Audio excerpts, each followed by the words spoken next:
bienvenue à toutes et à tous pour ce 13e numéro de prolongation. Nous reviendrons sur la défaite des Cheminotes en hand, les Mancelles qui se sont inclinés samedi soir face à Lanester 30-25. Grosse page basket avec notre table ronde mensuelle consacrée au MSB. Nous reviendrons très longuement sur ce grec, cet international grec qui est arrivé au Mans, période d'essai d'une semaine. Il s'agit de Michaelis Kakiouzis et du départ annoncé ce lundi de Raivon Covid. Et vous le voyez, déjà, nos invités, nos confrères sont déjà en place pour nous en dire plus. Ce sera dans une quinzaine de minutes. Et puis, dans la dernière partie de l'émission, nous évoquerons la campagne d'abonnement qui débute cette semaine pour le MM Arena. C'est bien sûr du football avec le Mans FC. Nous parlerons tennis de table à l'occasion de la dernière journée de la première phase de championnat qui aura lieu le week-end prochain. Mais on va débuter sans plus attendre avec le championnat régional de cyclocross. C'était ce dimanche à Coulennes. Sans surprise, la victoire est revenue à Arnaud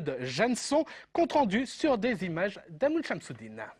Il n'était que 59 sur les 120 qualifiés au départ de l'épreuve reine de ce championnat régional de cyclocross à Coulennes. Grandissime favori, Arnaud Jansson, le coureur professionnel de la Caisse d'épargne. Comme prévu, ce dernier prend rapidement le commandement de la course. Au fil des tours, il apprivoise parfaitement le parcours proposé par les organisateurs. Ni les deux passages de planche, ni le dévers ne lui posent le moindre souci. Il survole la compétition et s'impose pour la deuxième année consécutive. Plus d'une minute derrière, le Choletais Julien Tréhin. Le troisième de l'épreuve est nantais. Il s'agit de Jean-Philippe Mao. En tout cas, le dévers concocté par les organisateurs aura tenu toutes ses promesses. Bon nombre de coureurs ont d'ailleurs eu bien des difficultés à le franchir sans problème. Entre Boris Herbeau et que l'on aperçoit là-bas, Jean-Philippe Mao, Sylvain, c'est un guerrier aussi celui-là. Et je et on attend Sylvain Launay. Eh bien non, ce sera Cédric Drouet qui est en train de bouleverser lui. Et ce n'est pas bien du tout chez vous de vous moquer.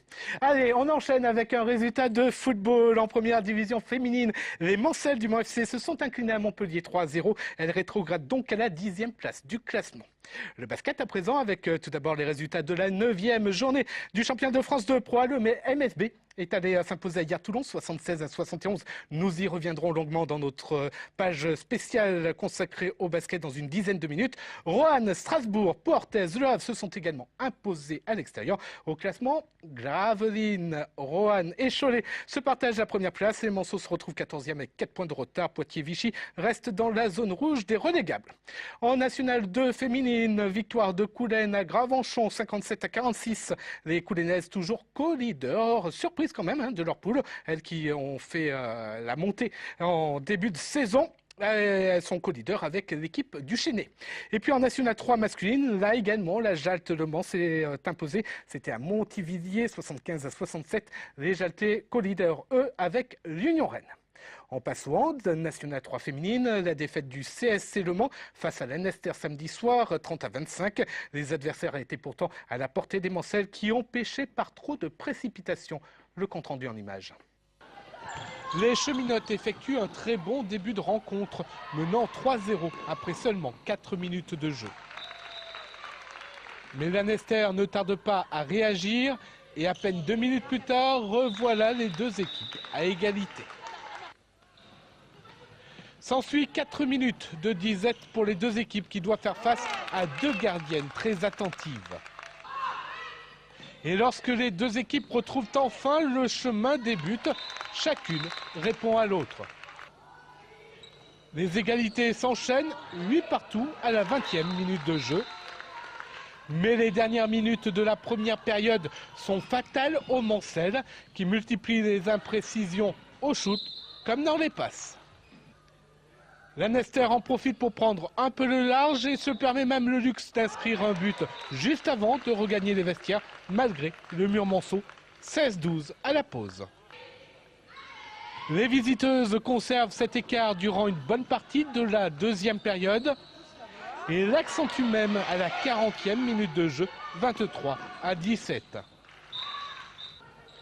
La gardienne Mancel fait alors des prouesses dans ses cages. Les cheminotes reviennent à 4 longueurs, 23-19. Les protégés de Luc Briançon ont même à 2 reprises une balle pour revenir à 3 longueurs. Mais à chaque fois, le même résultat, une perte de ballon qui profite à leurs adversaires. Le CSC s'incline au final, 30-25. Au niveau des tirs, on a été catastrophique, donc à partir de là, c'était pas évident de gagner le match. On a fait après avec le courage et tout, mais on avait beaucoup trop d'écart. Les filles, elles étaient beaucoup plus dynamiques que nous sur ce match, donc elles méritent la victoire et nous on mérite la défaite. J'espère que on va en tirer des conclusions et puis qu'on va se remettre un peu au travail. Mais bon, c'est un mauvais match. C'est dommage chez nous après avoir fait quelques bons matchs avant, donc il ne faut pas non plus catastropher. Et puis on va essayer de retravailler pour gagner des matchs. Et après cette 4e défaite concédée en 9 rencontres, les cheminotes du Mans se retrouvent 6e au classement avec 7 points de retard sur le leader Nantes. On va rester dans le hand avec les résultats de pré-nationale masculine. Défaite des cheminots face au leader Segré 26-25. Le MSH s'est imposé à Guérande 36-35 et Sablé est allé faire match nul à Nantes 25 partout. Alors au classement, Segré est en tête avec 28 points. Le CSC 3e avec 5 points de retard. Le MSH 6e à 7 longueurs et Sablé 11e avec 11 points de retard. Autre résultat en volley national 2 féminine. Victoire des Sartoises du 10 à Nantes 3-7-0. Les protégés d'Emmanuel Lecomte restent 4e de leur poule. Parlons natation à présent avec ce week-end aux Atlantides du Mans, les championnats régionaux. Cette première épreuve régionale de la saison a rassemblé 239 nageurs du Grand Ouest. 26 clubs étaient ainsi représentés. Bonne prestation d'ensemble de nos 7 clubs sartois engagés. Outre le Mans, on retrouvait en effet les nageurs d'Écomois, La Flèche, Sablé, Coulennes, Lude et Allonne. Prochain rendez-vous pour tout ce petit monde le 17 décembre avec cette fois-ci les interrégions qui auront lieu à Cholet. Ce rendez-vous a été l'occasion pour nous de faire le point sur l'état de santé du comité départemental de natation en compagnie du président Denis Vaupré, un président qui lance un appel à la mairie du Mans pour la construction d'un bassin de 50 mètres, un bassin finalement olympique. Il nous en explique les raisons, on l'écoute. Pour nous, c'est bon, les bassins de 25 pour les entraînements, c'est bien, mais nous, au niveau des compétitions comme nationales, c'est des bassins de 50 mètres qu'il nous faut. Mais même pour nos nageurs en Sarthe, de s'entraîner dans un bassin de 50, c'est encore merveilleux, voilà. Il y en avait un ? Il y en avait un, mais bon, la ville du Mans a choisi de faire un bassin de 10 lignes d'eau 25 mètres, qui est très bien, mais s'ils avaient pu faire un bassin de 50, ça aurait été encore mieux. Le bassin de 50, c'est au Sablon qui se trouve au Mans. Alors le bassin de 50 se trouve toujours au Mans, mais comme il est vide depuis une dizaine d'années, donc de le remettre en eau maintenant, je pense que ça serait une catastrophe parce que tout le tour est abîmé, donc ça, avec la pression d'eau, ça pèterait. Donc vaut mieux nous en faire un beau, neuf olympique. 8 lignes d'eau, 50 mètres. Pour vous, c'est la seule façon d'avoir des futurs champions qui soient dans l'élite de la natation française ? Oui, le bassin de 50 mètres est beaucoup pour les entraînements déjà, comme on a dit tout à l'heure, et surtout pour les élites. Voilà, donc je n'en démordrai pas et j'espère qu'un jour, en tant que président de département, nous aurons notre bassin de 50 mètres en Sarthe. Parlons justement, parce qu'il y avait les championnats régionaux qui se disputaient aux Atlantides, ici au Mans.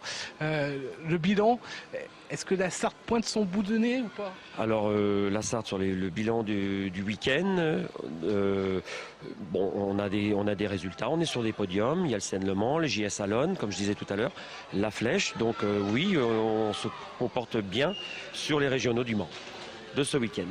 Un peu dans toutes les disciplines, toutes les catégories, que ce soit filles-garçons ? Toutes les disciplines de minime, cadet, junior, senior. Garçons et dames, pardon. Même les disciplines d'eau, crawl. Oui, tout à fait. En 4 nages, on va parler le 4 nages, mais oui, toute discipline, voilà. Il n'y en a pas une où on excelle un peu plus ? Ah si, c'est 100 mètres nage libre. On a quand même des nageurs au 100 mètres nage libre en dessous de la minute, et ce qui est un gros potentiel au niveau de la Sarthe. Les objectifs que le comité voudrait mettre en place, hormis bien sûr ce bassin 50. Alors le comité va mettre en place donc un chronométrage électronique qui va arriver au mois de entre janvier et février. Après on aura des minibus, on va essayer pour emmener les nageurs de chaque club. Et puis voilà, l'objectif c'est de faire remonter la natation dans la Sarthe.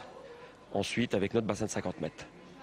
Ah ouais, il y tient au bassin de 50 mètres. Allez, on va rester dans l'eau et aux Atlantides avec cette fois-ci le water polo. Les Manceaux du CN Le Mans se sont en effet imposés face à Saint-Nazaire 13-7. Ils conservent la tête de leur poule de National 3 masculine. Et puis on va terminer avec cette fois-ci des images de tir à l'arc puisque le SOMEN, le SOM, organisé ce week-end une rencontre régionale qui a rassemblé 101 archers venant d'une dizaine de clubs du Grand Ouest. On ne veut pas qu'on voit les images, tant pis. Toutes les catégories étaient représentées de minimes à vétérans. Les voilà, c'est magnifique. Chacun avait pour objectif de réaliser le meilleur résultat possible en vue d'une éventuelle qualification pour les prochaines échéances régionales et nationales. On apprécie ces images et on se retrouve dans 3 minutes pour la deuxième partie. On va longuement parler basket avec nos invités.